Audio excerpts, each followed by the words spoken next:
आता बघूयात कृषी क्षेत्रातील काही महत्त्वाच्या घडामोडी आमच्या पीक पाणी या खास भागातून। सुरुवातीला बातमी आहे नगरमधून। नगर जिल्ह्यामध्ये मॉन्सून आता दाखल झालाय, त्यामुळे अनेक दिवसांपासून वाढत्या तापमानामुळे हैराण झालेल्या शेतकऱ्यांना दिलासा मिळालाय। कोपरगाव तालुक्यातील शेतकऱ्यांनी शेताची मशागत करून पेरणी करायला सुरुवात केली आहे आणि याच शेतातून आढावा घेतलाय आमचे प्रतिनिधी कुणाल जमदाडे यांनी।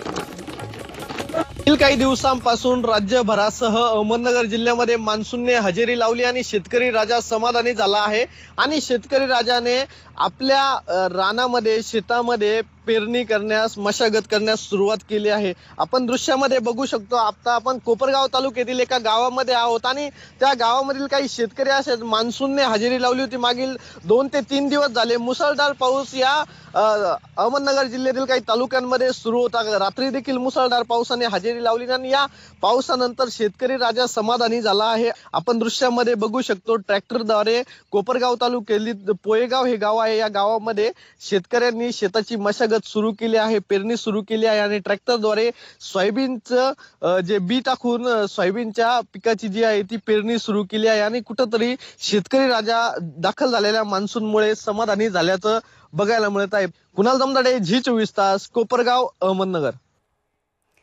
यानंतर पीक पाण्यासंदर्भातल्या इतरही महत्त्वाच्या बातम्यांचा घेऊयात वेगवान आढावा। अमरावती जिल्ह्यात मॉन्सूनपूर्व पावसाचं आगमन झाल्यानंतर शेतकऱ्यांमध्ये आनंदाचं वातावरण आहे। शेतकऱ्यांची शेती कामासाठी लगबग सुरू झाली आहे। पेरणीच्या वेळी धावपळ होऊ नये यासाठी पळसखेड गावात सोयाबीनच्या बियाण्याला मोठ्या प्रमाणात मशीनच्या मदतीने बीज प्रक्रिया करण्यात येते। सोलापुरात गेल्या काही दिवसांपासून मुसळधार पाऊस होतोय। पेरणी योग्य पाऊस झाल्याने शेतकऱ्यांनी आनंद व्यक्त केलाय।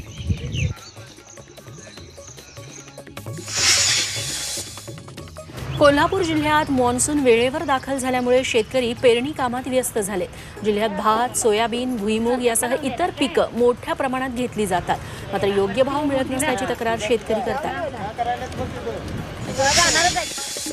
लातूर जिल्ह्यात पावसाने जोरदार बॅटिंग सुरू केली आहे। जिल्ह्यातल्या अनेक भागात रात्रभर धुवाधार पाऊस बरसला। चांगला पाऊस झाल्याने शेतकरी आता पेरणीच्या तयारीला लागला। वाशिम जिल्ह्यात हळद लागवडीची लगबग सुरू आहे। शेतकरी नगदी पीक म्हणून मोठ्या प्रमाणात हळदीकडे वळले। हळदीचं पीक घेताना मजुरांची कमतरता असल्यानं आधुनिक यंत्राचा वापर करून हळद लागवड करण्यात येते। मावळमध्ये कृषी विभागाची खरीप हंगाम भात पीक तयारी जोरात सुरू आहे।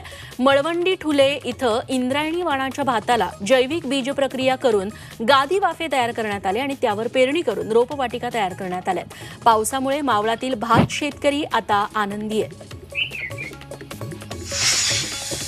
कोकणात पाऊस सुरू झालाय। शेतीच्या कामांना सुरुवात झाली आहे। आधुनिक तंत्रज्ञानाच्या मदतीने शेतीची कामं इथं केली जात आहेत। भात शेतीसाठी नांगरणी उकळ करताना मशीनचा वापर केला जातोय। ही शेती छायाचित्रकार तन्मय दाते यांनी ड्रोन कॅमेऱ्याने चित्रित केली आहे।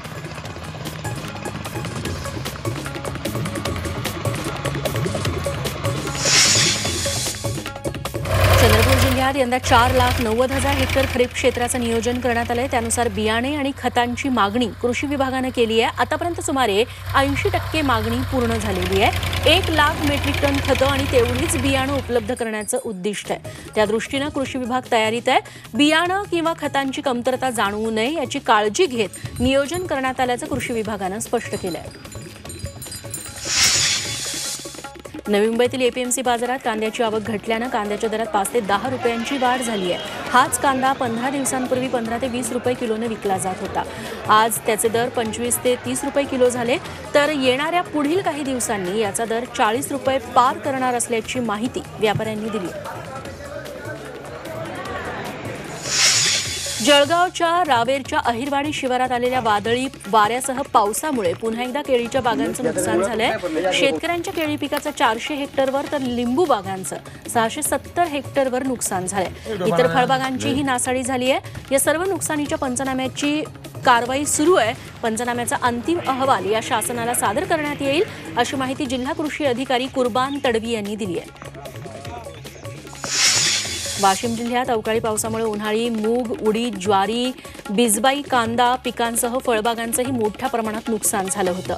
या नुकसान भरपाईची मागणीही शेतकऱ्यांकडून करण्यात आली. मात्र लोकसभा निवडणुकीच्या आचारसंहितेमुळे ही मदत अडकून पडली आहे. आता खरीपाच्या पेरणीसाठी आर्थिक जुळवाजुळव कशी करायची असा प्रश्न शेतकऱ्यांसमोर उभा ठाकलाय.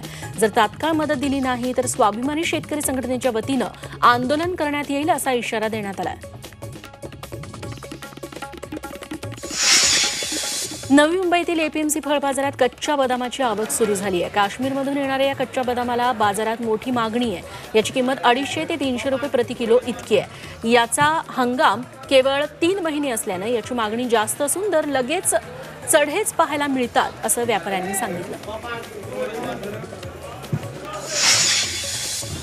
जळगावात कोथिंबीर आणि हिरव्या पालेभाज्या तसंच मेथीच्या भाजीनं 100 पार केली आहे. गेल्या 15 आठवड्यात झालेल्या अवकाळी पावसानं भाजीपाल्याची आवक घटली. त्यामुळे भाज्यांचे दर गगनाला भिडलेत. तसंच भाज्या 90 ते 100 रुपये किलोवर गेल्यानं गृहिणींचंही बजेट कोलमडलंय. भाज्यांचे दर कमी करण्याची मागणी सध्या गृहिणींकडून केली जाते. भंडाऱ्यातील लाखनी बाजार समितीनं शेतकऱ्यांसाठी अनोखा उपक्रम सुरू केलाय. बाजार समितीमध्येच कृषी तंत्रज्ञान, कृषी चिकित्सालय, कृषी माहिती केंद्र सुरू करण्यात आलंय. जेणेकरून शेतकऱ्यांनी कोणती बियाणे लागवड करावी किंवा शेती संबंधित माहिती या ठिकाणी दिली जाणार आहे.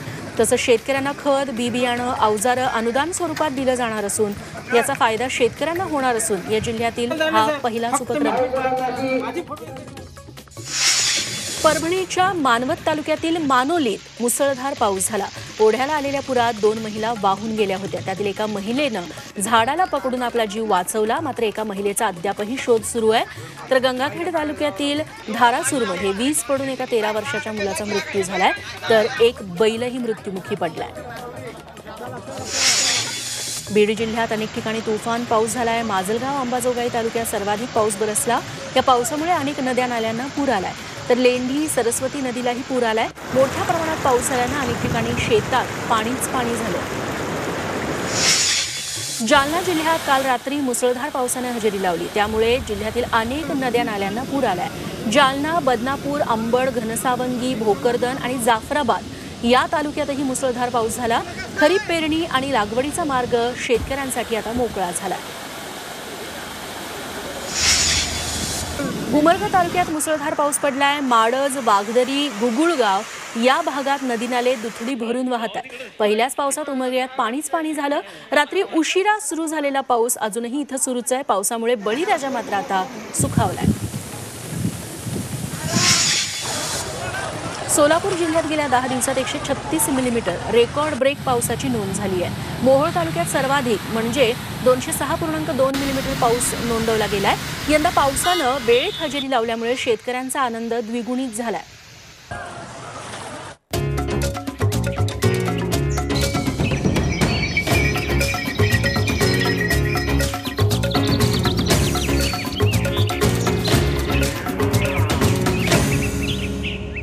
पीक पाणी पॉवर्ड बाय नेचर केअरचे सेंद्रिय खत ग्रीन हार्वेस्ट दाणेदार.